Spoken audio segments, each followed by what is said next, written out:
Prezados professores de Ciências da Natureza, de Matemática, vamos dar sequência nas nossas pautas formativas.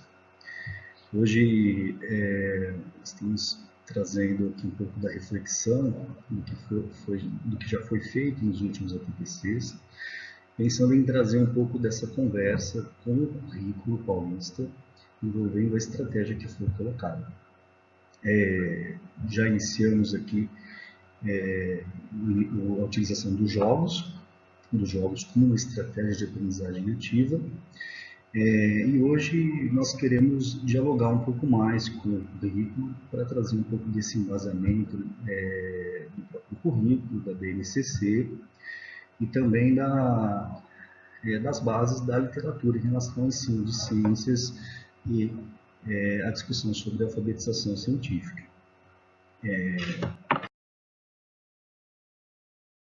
Bom, o objetivo do nosso encontro de hoje, do ATPC, é capacitar e motivar o professor a elaborar planos de aula, selecionar e organizar estratégias a serem desenvolvidas para aprendizagem à distância com o uso das tecnologias de informação e comunicação.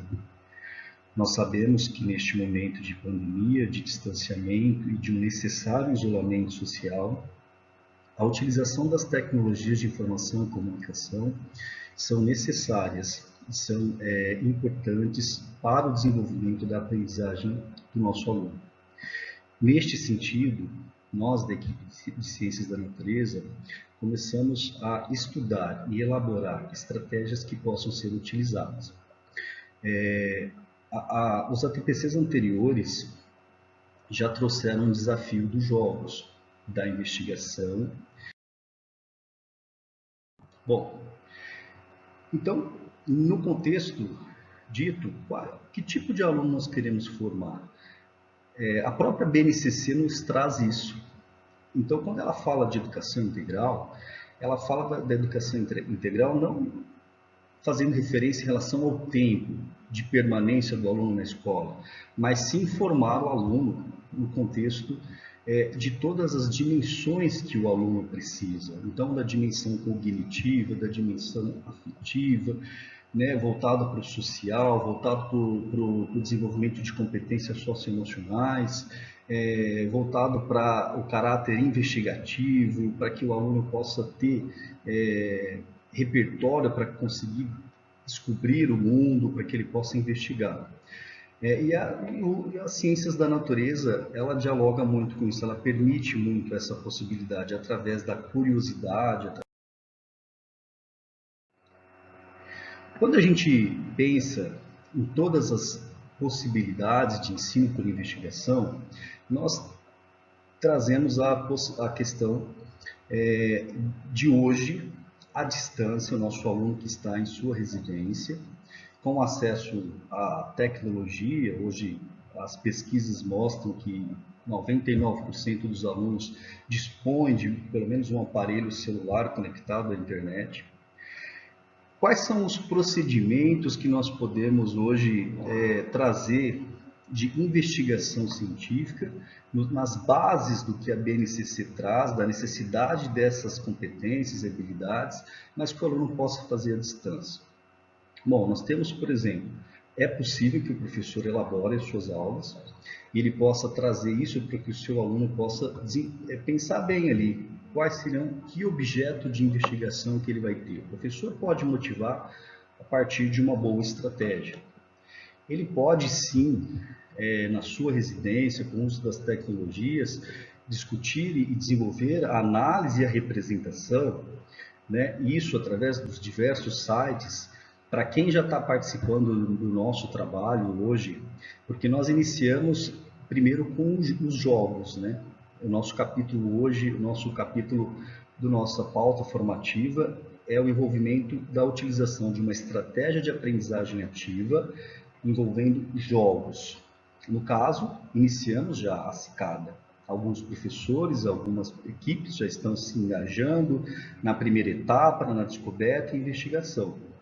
Isso tudo é muito possível a partir, por exemplo, da análise da representação, do site, das investigações que serão feitas.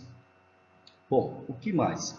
A comunicação. Comunicação plenamente possível através das mídias sociais, através do WhatsApp, por e-mail, hoje pelo próprio centro de mídias. Nós percebemos que o professor hoje tem condições de manter um contato próximo com o seu aluno em relação aos processos e acompanhar os processos de ensino-aprendizagem. A intervenção, o professor tem essa possibilidade, através desses meios de comunicação também, promover uma intervenção no processo de investigação que o aluno desenvolve. O observar o mundo e fazer perguntas, mas é possível isso hoje atrás de um computador, atrás de um celular? É possível sim. O aluno hoje ele utiliza muito o celular. Então nós temos o aluno sempre com um turbilhão de informações, mas de pouco conhecimento. Então, como transformar muita comunicação, muita informação, como é possível transformar isso em conhecimento? O desafio fica na mão dos professores. Como professor de ciência da natureza, professor de matemática, posso desafiar, encorajar, engajar o meu aluno a fazer com que essas perguntas possam oferecer respostas e aprendizagens, desenvolver habilidades, desenvolver competências em relação a isso. Analisar as demandas, então o aluno a todo momento vai estar recebendo essas demandas, o professor vai manter o contato o tempo inteiro. Delineamento de problemas, como é comum nos processos de investigação, eu preciso delinear o meu problema, não posso estar investigando o mundo inteiro, eu tenho que ter muita clareza com relação a isso.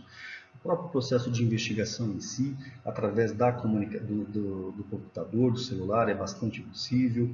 Propor e analisar hipóteses, né? Então, enquanto ele estiver fazendo uma investigação, esse momento ele faz parte desse processo científico de você investigar a sua hipótese, você propor uma hipótese a partir de um elemento que você está analisando.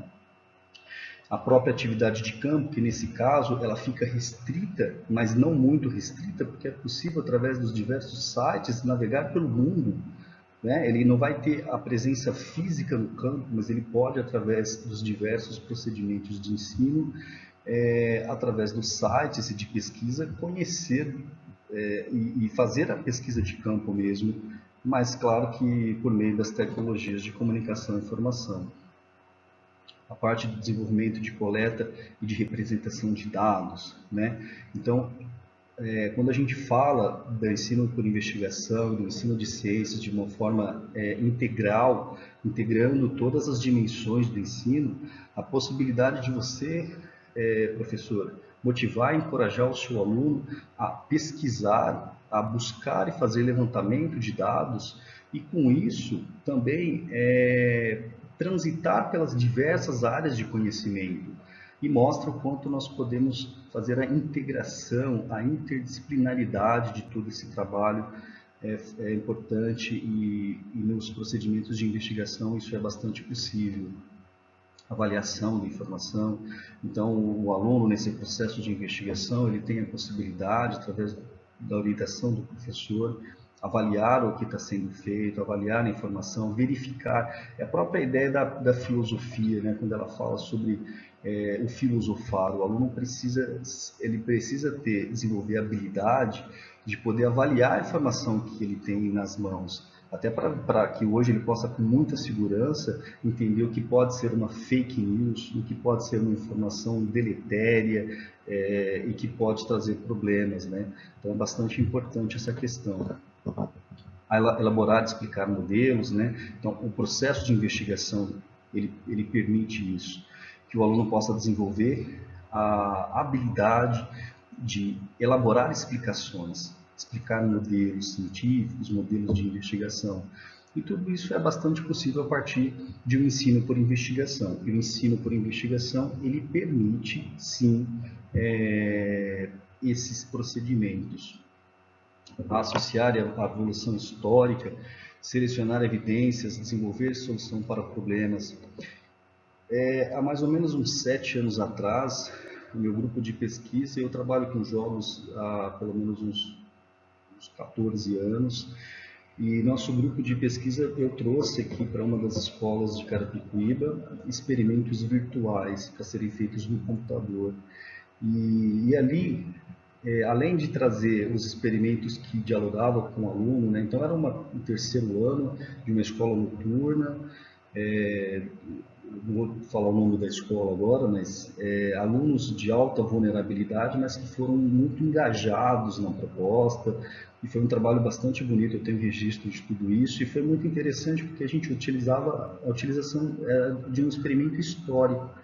Então, a possibilidade do aluno entender de forma não anacrônica, né, o que acontecia no passado para que os experimentos pudessem ser feitos, para que as descobertas pudessem ser feitas, e que ele possa entender a linha de construção científica, né, para que ele não possa ter aquela visão errada de que a ciência de que os grandes ícones da ciência têm alguns insights e que descobrem as grandes verdades da ciência. Né? E que a construção do conhecimento científico é sistemático, ele é dinâmico. Então, para que tenha uma descoberta relevante, são necessários ou foram necessários milhares e milhares de experimentos que foram repetidos e que, mesmo assim, tudo é muito dinâmico. Não há uma verdade absoluta na ciência, né?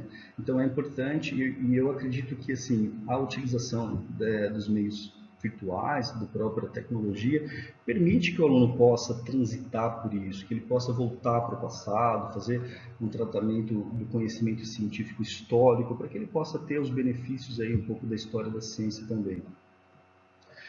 Ele pode, através desses procedimentos de investigação, a organização de conclusões, o relato informal da informação oral e escrita, que é fundamental. Então, o professor pode propor, a partir dos trabalhos aí com a investigação, que o seu aluno envie o relato oral, escrito, para que ele possa, nessa construção, também crescer e desenvolver habilidades, a sistemática dos resultados, a participação de discussão, e aí o professor pode criar fóruns de debates com os alunos, com ideias diferentes e que possam defender ideias diferentes, fazer levantamento e trazer os argumentos necessários para a discussão. Então, tudo isso é possível à distância e nós temos muitos exemplos positivos e que estão acontecendo em relação a isso.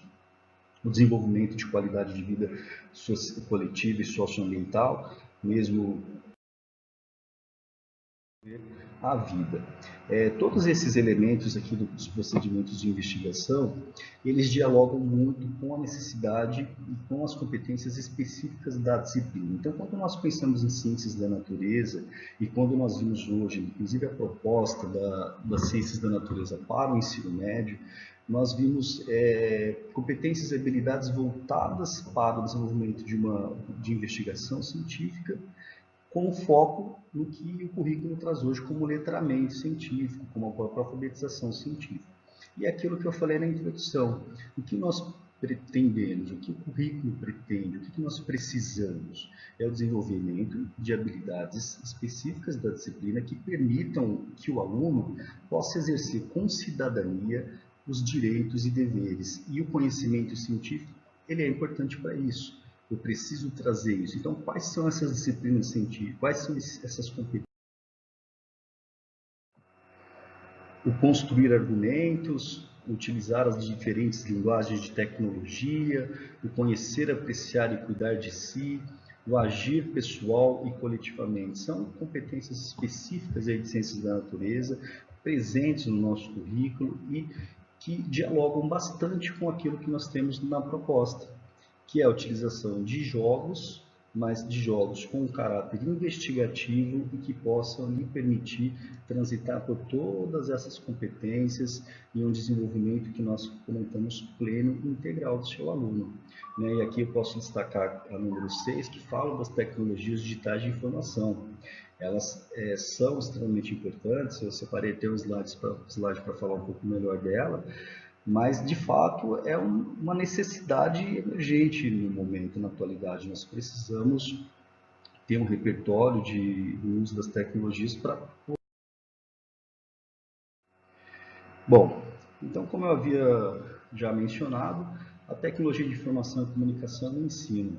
Alguns autores já apontavam que daqui uns 5 a 7 anos nós vivenciaríamos um momento como o que nós estamos vivendo atual, que seria um momento de necessária utilização das tecnologias no ensino, que a evolução do processo de desenvolvimento da aprendizagem, do ensino de ciências, nos colocaria numa situação que seria de fato necessário.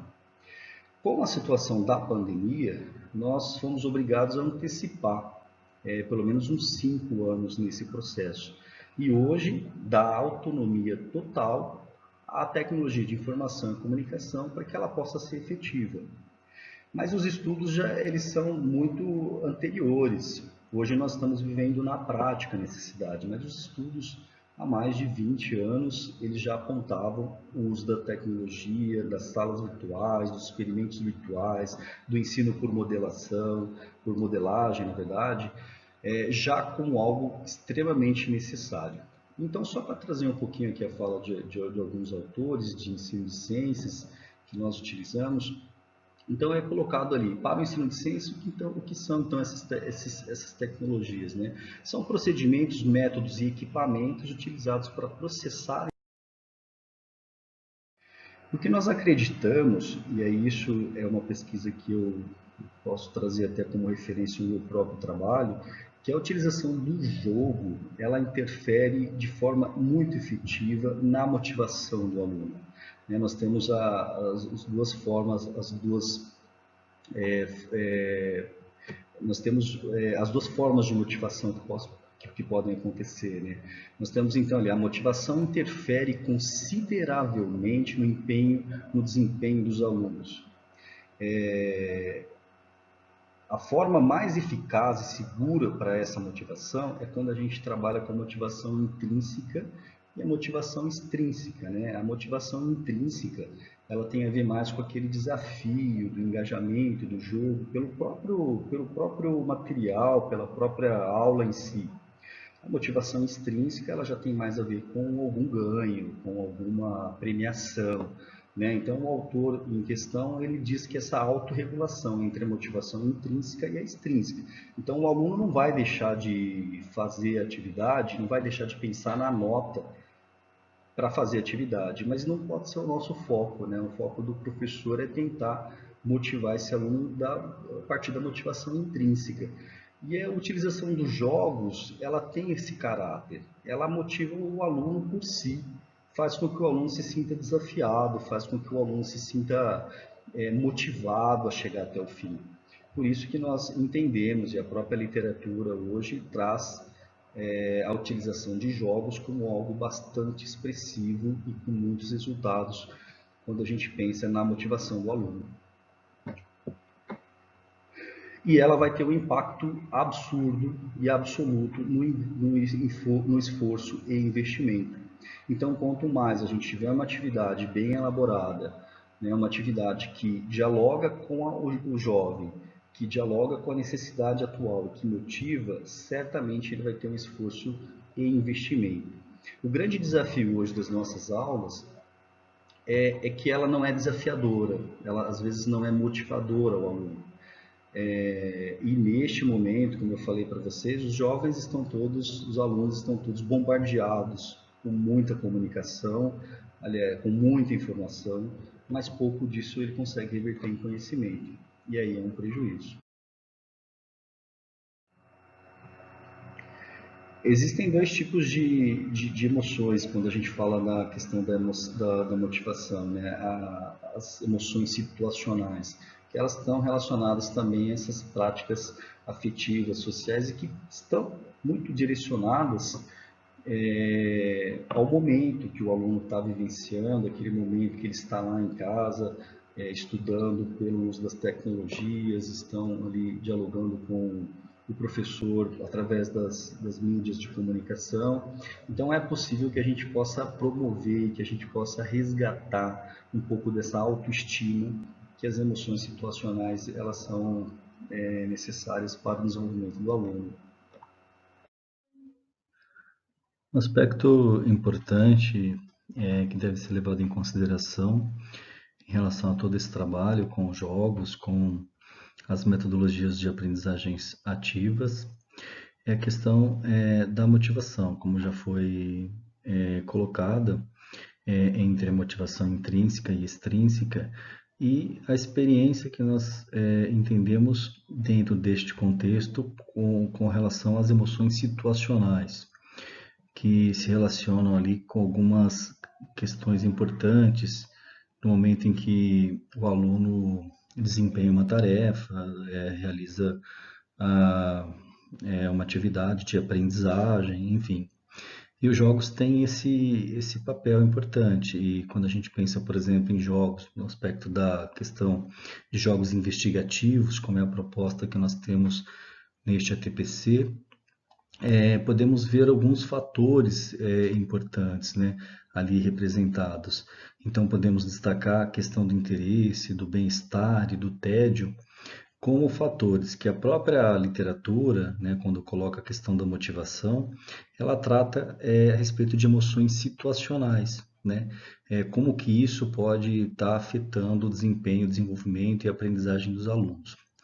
Por isso que, entre outras questões, podemos destacar que os jogos na aprendizagem com estratégia de aprendizagens ativa, ele permite que o aluno supere, que ele tenha o destaque no interesse em relação ao conteúdo a ser ensinado e que ele esteja provido ali de um bem-estar e uma ausência de tédio, porque o jogo como estratégia de aprendizagem permite que ao vencer os desafios ele tenha aquela motivação que nós destacamos anteriormente, aquela motivação intrínseca, né?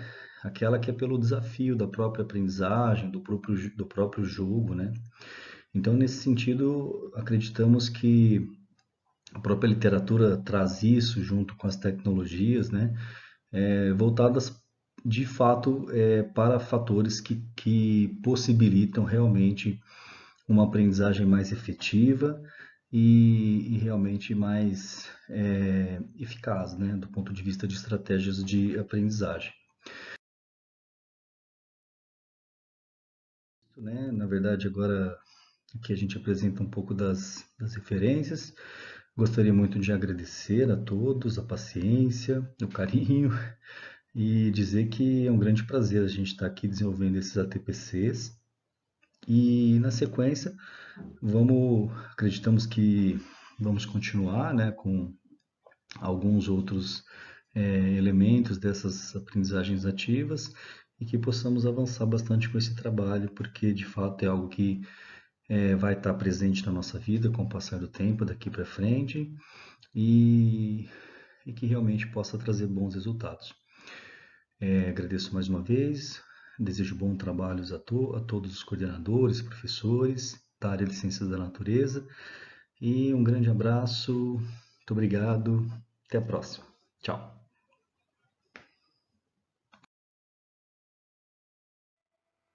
Salve, professores, tudo bem? Vamos lá para a Ascensão 3, 14 e 20. Vamos decodificar o primeiro nível, que é o nível branco da ATPC anterior.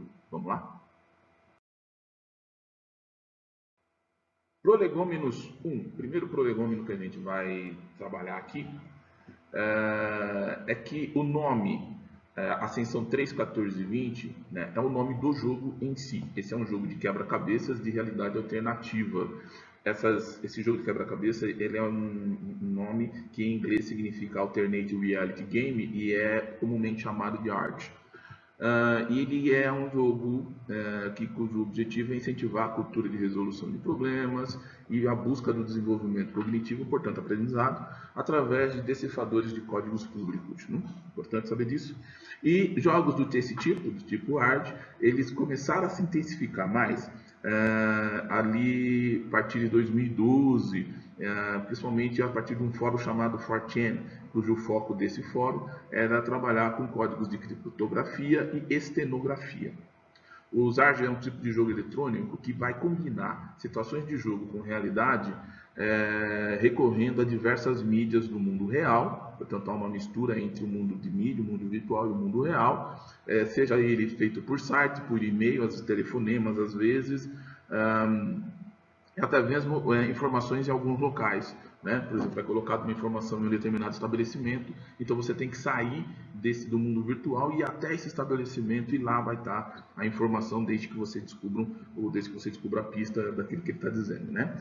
No Brasil, o primeiro jogo foi dado pela Unilever, né? Apareceu no Brasil em 2001 já, numa campanha do creme dental Close-Up, né? E o desafio daquele jogo era descobrir a identidade do modelo que se chamou Set Zoom, né? Houve simulações de hacker, sites de lançamento de produtos voltados para o personagem, foi feito um auê publicitário bastante grande, mas a participação das pessoas era de diversas formas, aí tentando decifrar os códigos, tentando decifrar aí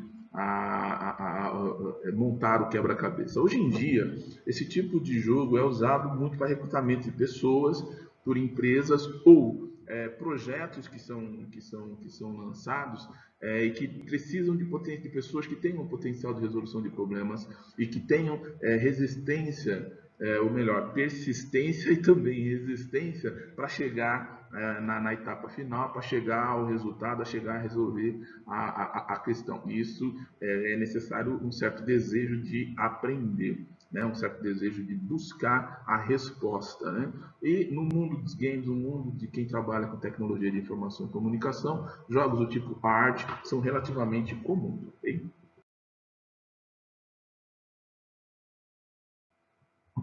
Prolegômenos 2. Vamos discorrer sobre algumas formas que nós precisamos entender enquanto conceito, alinhar este conceito, para que a gente possa também desenvolver melhor um pouco o jogo. A aprendizagem de aluno ativo, ela vai dizer respeito aos alunos que são envolvidos com os seus próprios estudos. O que isso quer dizer? Que para que a gente possa ter ou jogar, a gente precisa ter um comportamento de aprendizado. Né? Nós precisamos ter um comportamento de aprendizado de aluno ativo, né? Mas também pode também ter aluno passivo, não tem problema nenhum, porque assim, em determinado momento a gente começa a andar. Então nós temos, para efeito de conceito, o aprendizado de aluno ativo, que é o aluno envolvido com os estudos. Nós temos o aprendizado de aluno passivo, que esse aluno não é envolvido com os estudos. Nós temos também que determinar aqui dois tipos de professores com relação ao próprio tipo de aprendizado do aluno, que é o professor ativo, que é o professor que promove metodologias ativas. Não vamos entrar quais são exemplos de metodologias ativas, a literatura é vasta com relação a isso. E o professor passivo, que é aquele professor que promove metodologias pouco participativas do aluno, que pede um aluno passivo, pede um aluno que esteja sempre em ordem unida para poder aprender. Importante entender nesse ponto que não é uma questão de qual é o certo, o ativo é certo e o passivo é errado, não é isso. Essas são características e ferramentas que nós, enquanto professores, vamos utilizando no nosso dia a dia, que nos trazem os resultados nas avaliações dos nossos alunos, mas mais do que resultados nas avaliações, é na forma de aprendizado. Nós precisamos ter claro isso para a gente poder entender um pouquinho mais como que esse jogo possa se transformar numa ferramenta em que a gente possa utilizar no nosso dia a dia ou no nosso planejamento em sala de aula.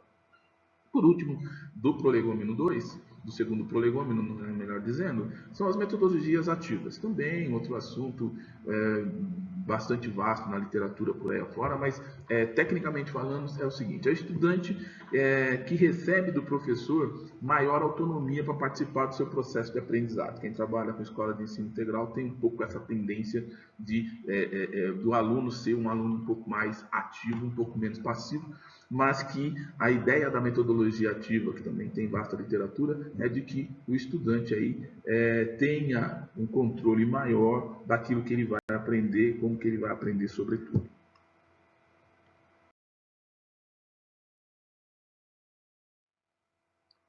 O terceiro prolegômeno vai falar sobre dois assuntos que o Miller falou anteriormente no vídeo anterior, que é a motivação extrínseca e a motivação intrínseca. Nós entendemos, então, que motivação extrínseca ela tem origem em fatores externos ao indivíduo, né? E esses fatores externos, eles funcionam como recompensa, né? Do tipo recompensa monetária, por exemplo, salário, né? Neste caso, geralmente, a gente faz a tarefa para ser recompensado ou para não ser castigado, uma coisa bastante freudiana aí na questão da dor e do prazer, né? Fugir da dor e ir atrás do prazer. Já a motivação intrínseca, ela tem origem em fatores bastante próprios daquele que está motivado, ou seja, uma coisa bastante interna dentro da pessoa, onde o indivíduo relaciona-se com a sua forma de ser, ela relaciona-se com os seus interesses, relaciona-se com o seu gosto. Nesse tipo de motivação não há necessidade de existir recompensa, né? E aí ele está relacionado à realização pessoal, está relacionado à sua felicidade e satisfação própria, né? E me parece não, mas é assim que trabalha o pessoal que trabalha com game, que esta motivação que faz eu jogar horas em cima de um videogame, ela não está relacionada com quanto eu vou ganhar, mas está relacionado ao sentimento de satisfação e de realização quando eu chego ao final e resolvo um problema proposto pelo game. O quarto prolegômeno, aquilo que a gente precisa saber para poder tocar o jogo, diz respeito à codificação, né? A codificação, nós buscamos a definição do conceito, na verdade, o conceito da linguística, que nada mais é do que uma formulação de um enunciado seguindo as regras de uma língua código. Então, toda vez que nós codificamos alguma coisa, é porque nós seguimos uma linguagem código específica antes, né? Que não é necessariamente a linguagem código padrão que você está acostumado, mas é uma linguagem código padrão que existe no universo humano. Óbvio que o seu antagonista é a decodificação. Decodificação nada mais é do que a conversão da mensagem que foi codificada e a gente converte isso para uma linguagem inteligível, né? Então eu decodifiquei, ou seja, eu entendi qual era o código e transformei isso num código que eu consigo entender esse código. Ao fazer isso, nós utilizamos de um artifício chamado análise, né? O que é a análise? A análise é a separação de um todo em seus elementos e em suas partes componentes. Análise de um corpo humano. Então nós vamos separar os membros desse corpo, vamos classificar esses membros para que a gente possa observar o que eles fazem e observar qual é a importância dele com relação ao todo. Ao fazer isso, nós sintetizamos, nós reunimos o elemento e dizer o corpo humano ele é composto de membros, né? E esses membros são compostos de, né? Então aí é uma relação bastante descartiana no mundo da anatomia, por exemplo. E aí nós temos, após a situação de síntese, né? Que é reunir os elementos que nós analisamos, nós vamos perceber duas formas de análise e duas formas de argumentação. A primeira delas é o método dedutivo. O método dedutivo é uma forma de análise ou argumento em que se pode observar as partes. Essas partes, Aristóteles vai chamar de premissa, e nós vamos também chamar isso de premissa, né? Para quê? Para se chegar ao todo, né, a gente corta, quebra, né, reparte essas premissas para chegar ao todo e depois a uma conclusão, né? Então, uma forma de se chegar a uma conclusão é você utilizar o método dedutivo, né? Esse é bastante aristotélico. E o método indutivo, que é um outro método aristotélico, ele parte da forma, ele é uma forma de análise, ele é uma forma de argumento em que se observa o fenômeno como um todo. E aí, a partir daí que você vai incluindo as partes e aí chegar a uma conclusão. Ele faz o caminho inverso do dedutivo. O dedutivo ele vem da parte para o todo e o indutivo ele vem do todo para as partes. Depois disso, usando esses dois métodos, né, pode ser utilizado, a gente chega à conclusão. E o que se trata a conclusão? A conclusão nada mais é do que o ponto de vista que se chega a partir dos dados que foram observados, a partir do raciocínio, tanto dedutivo quanto indutivo, depois da discussão, depois das ideias que se foram colocadas a partir daí e a partir da tese que foi colocada. Então nós temos uma conclusão.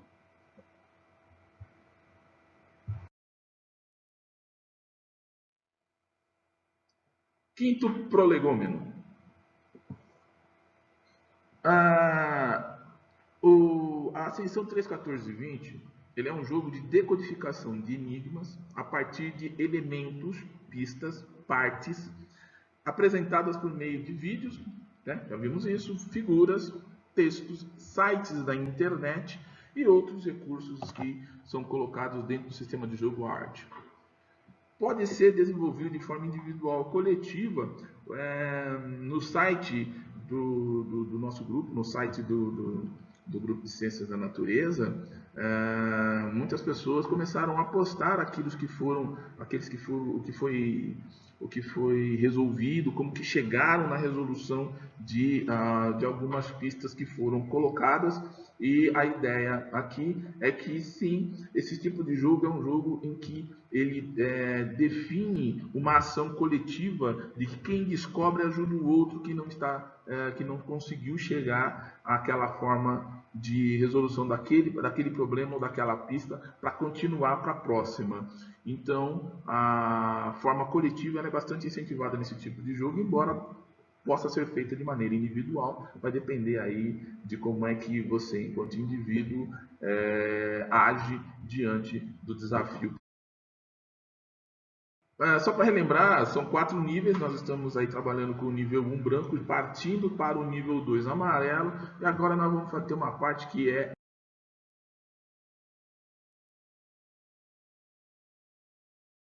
decodificação propriamente dita. A primeira coisa, a primeira pista de decodificação que vai ajudar a trabalhar o jogo nas suas 4 partes, faltam 2 partes, né? Essa primeira parte, vamos lançar a segunda hoje, e depois tem a terceira e aí tem a quarta parte, é o seu título. Né? O seu título, neste caso, o nível fácil, ele foi codificado em latim. Tá? Então, a Lucem, ele é codificado em latim, não preciso dizer, vai lá dar uma olhada e ver o que significa a de Lucem, vai ajudar você nas próximas pistas por composição de partes do método dedutivo. Espero que você compreenda o que a gente está dizendo agora. A primeira coisa que apareceu foi o texto, né? Nós lemos para você um texto, e esse texto é um preâmbulo, né? Ele vai te dar aí um universo que tem uma tocada meio sombria, uma tocada meio assim, o que é isso? Eu não estou entendendo direito e tal, mas que na dinâmica do jogo ele vai se mostrar ser necessário para você entender o que vai acontecer. Então, este é um preâmbulo, né, que vai dar um contexto onde o jogo está inserido. Então, todo jogo ele precisa ter um contexto de atuação. E ele começa com este código, né, onde está dizendo o universo é alvo. Né? Tem um contexto por trás disso, mas eu tenho certeza que vocês vão chegar nele depois de algumas ações. Nível branco, então vamos decodificar essa parte do nível branco? Vamos lá.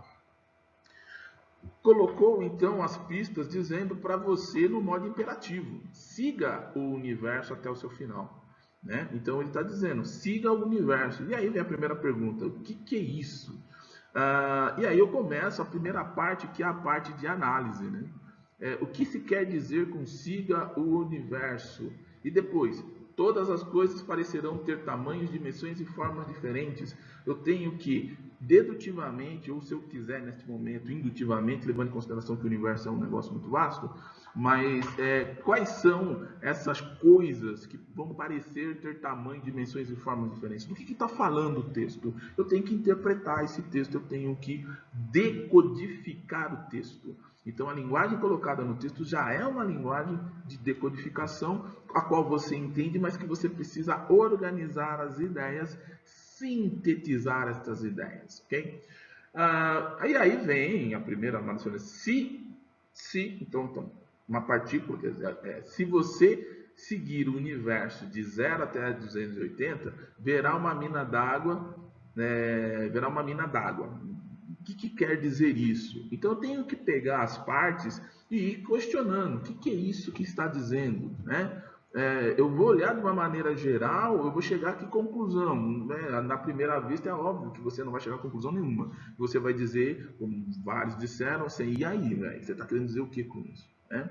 Então, aqui, a mina d'água, ela é um dos caminhos para a ascensão. Isso é uma afirmação. Então, você descobrir isso, descobrir o que quer dizer, é importante para a ascensão. De que ascensão ele está falando? né?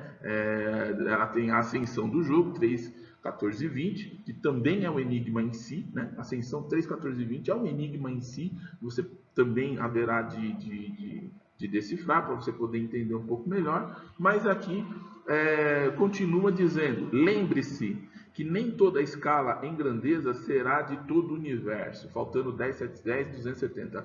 Aqui também é uma pista, né?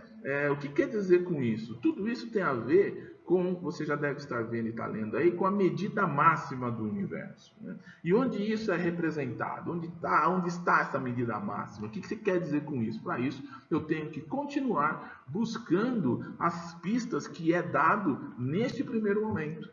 Tá certo? E ali está, comece pelos olhos de Rank.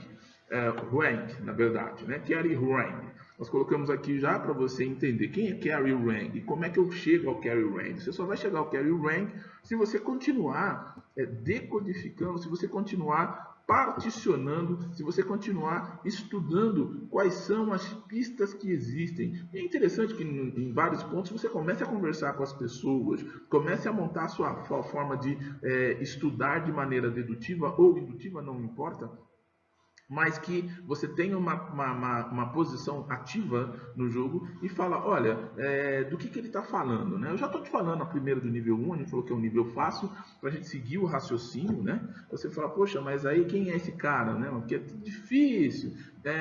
Me disseram uma vez que difícil é aquilo que a gente não compreende, né? Enquanto a gente não compreende, porque assim, chegar para o aluno e passar álgebra para ele, ele vai dizer que é difícil, até porque ele não compreende naquele primeiro momento, depois que compreendeu, aquilo não se torna mais difícil, é fácil. Mas de qualquer maneira, você tem aí uma outra pista, né? Uma outra coisa esquisita em que você olha lá um monte de letras e números que está na língua do P. Isso foi descoberto. Isso algumas professoras, né? 3, 4 professores aí, chegaram à conclusão de que o que estava escrito e codificado na linguagem do P. Uma brincadeira muito comum nos vídeos da década de 90, 80, 70, né, onde se falava nas escolas a linguagem do P. Né? E aí, logo em seguida, tem a continuação da frase. Você falou, por que você coloca um monte de coisa esquisita e continua a frase dizendo, em que se poderá abrir os caminhos do cosmos? Então aí eu tenho que fazer uma relação com o texto lá em cima, né? De que cosmo ele está falando? Cosmo é outra forma de chamar o universo. Né? Então, mudou, não tem, né? Que cosmo está se referindo? Na medida que você vai lendo o texto, o cosmo é o universo. Agora, está intrínseco aí, né?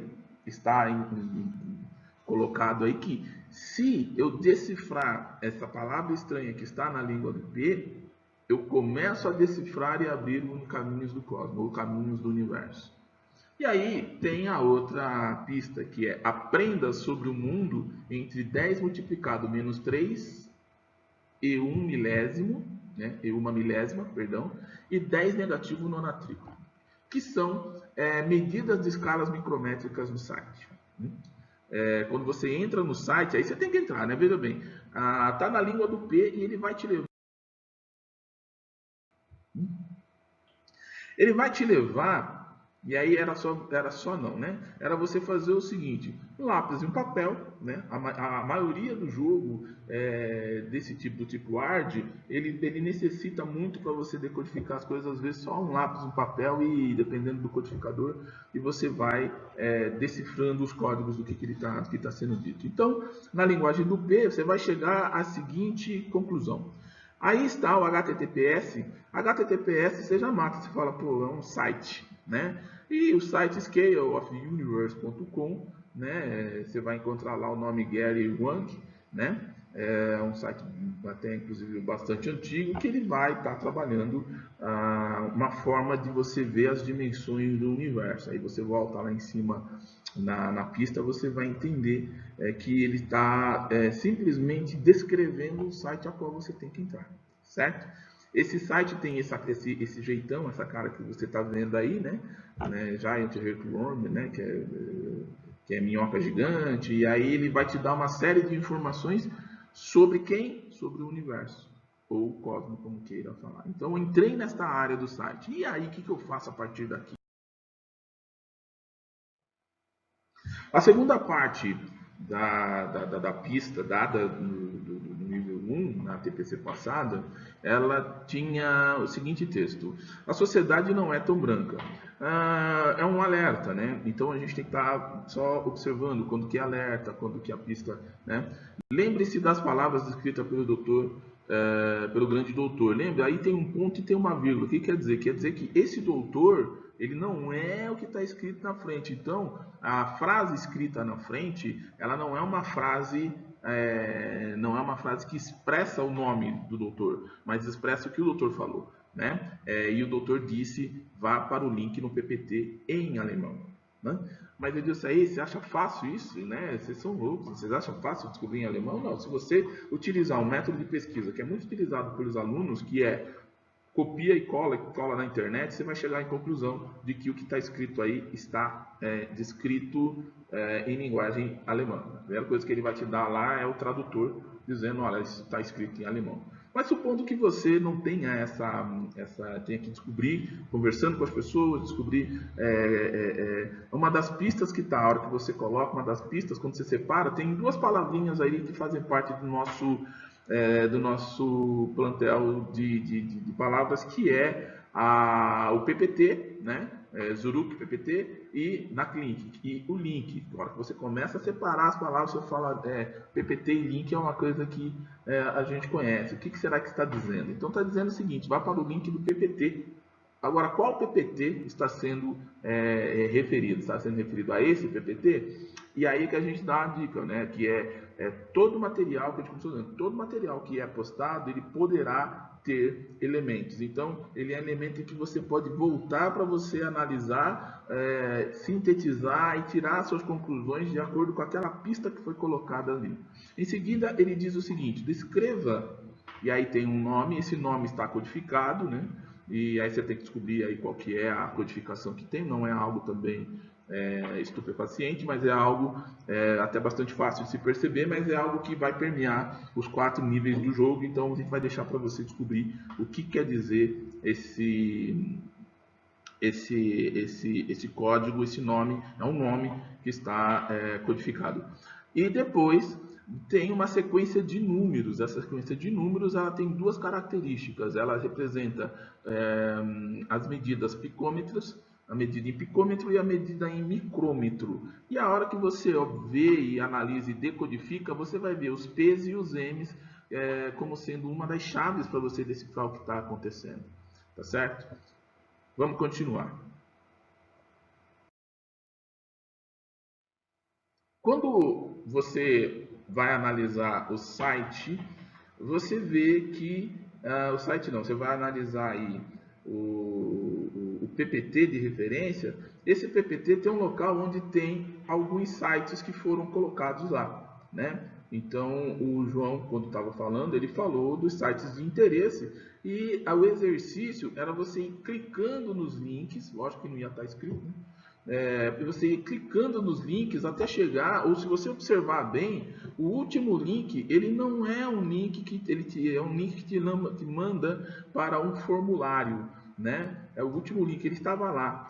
E aí a gente colocou alguns elementos de estenografia, né? E apareceu bem antes ali na figura.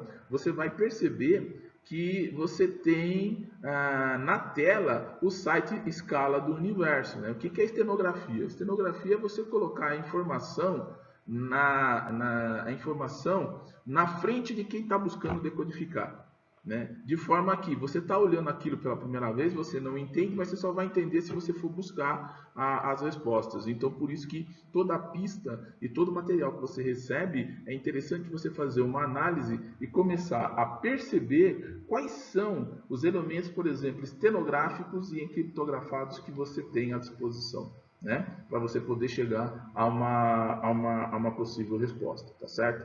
Então, lá quando você coloca lá a indicação do doutor, você vai até os sites, você vai buscar, e só tem um lugar onde você tem indicação de sites no PowerPoint anterior. E aí, clicando neles, vai te levar aí a uma nova área. E aí a gente recomenda, não, mas a gente fala, vai lá nesta área para você ver o que tem lá.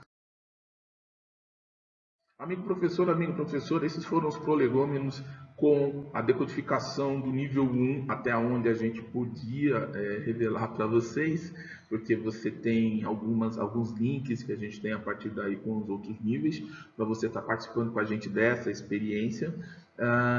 Nós colocamos no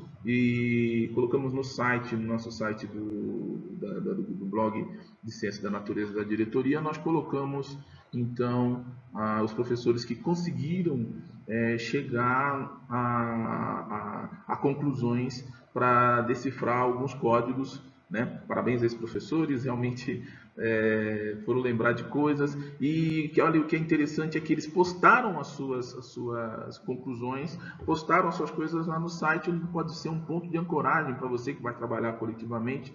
Dá uma entrada no site, dá uma lida, vê o que as pessoas descobriram, para você ir tirando as suas dúvidas e caminhando. Não necessariamente você não precisa ir sozinho nessa jornada, você pode utilizar o seu grupo de atuação. O coordenador também da escola pode organizar vocês nos seus grupos de trabalho para que vocês tenham um tempo no ATPC. Aliás, a nossa ATPC ela é feita para que uma boa parte do tempo seja utilizado para que você pelo menos comece ou discuta essas pistas, comece a trabalhar essas pistas, a separar ela em pedacinhos, a entender que cada pedacinho demonstra para poder entender o todo que é a graça da coisa aí, né? Então, essa parte é só para informar que existe um canal de comunicação que foi instituído, né, lá no blog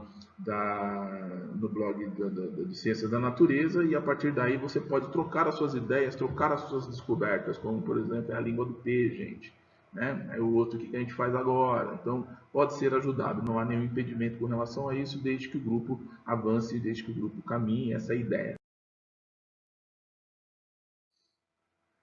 Vamos então para o nível 2. O nível 2, lembrando que ele tem um grau de dificuldade um pouco maior aí na resolução, quer dizer que vai exigir aí uma certa conta, mas existem conexões com o nível 1 que vão ajudar você a decifrar os códigos, né?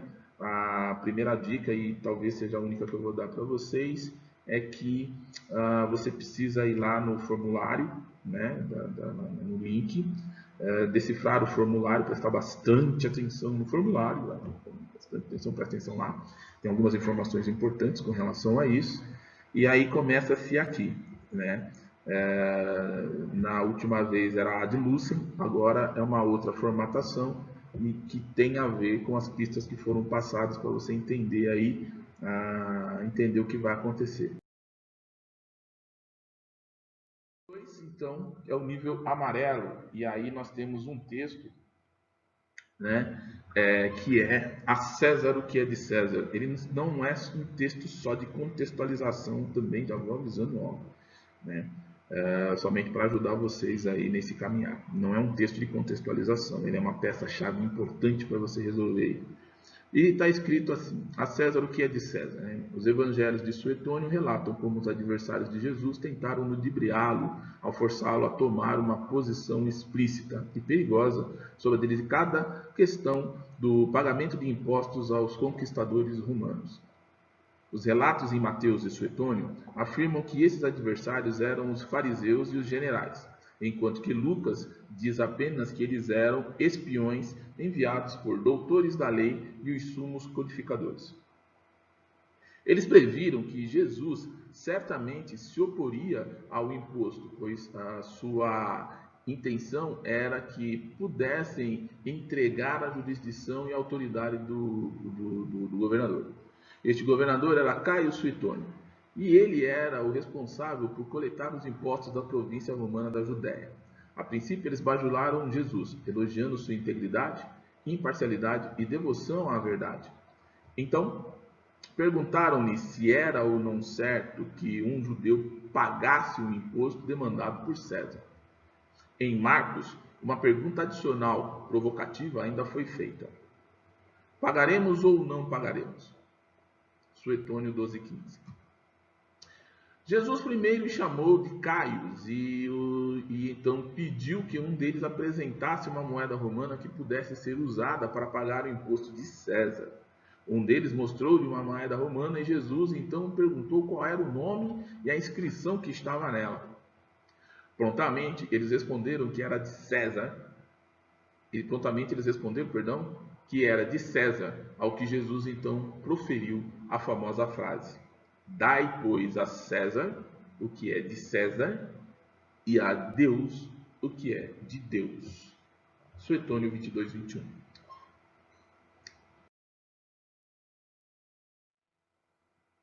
A energia é amarela.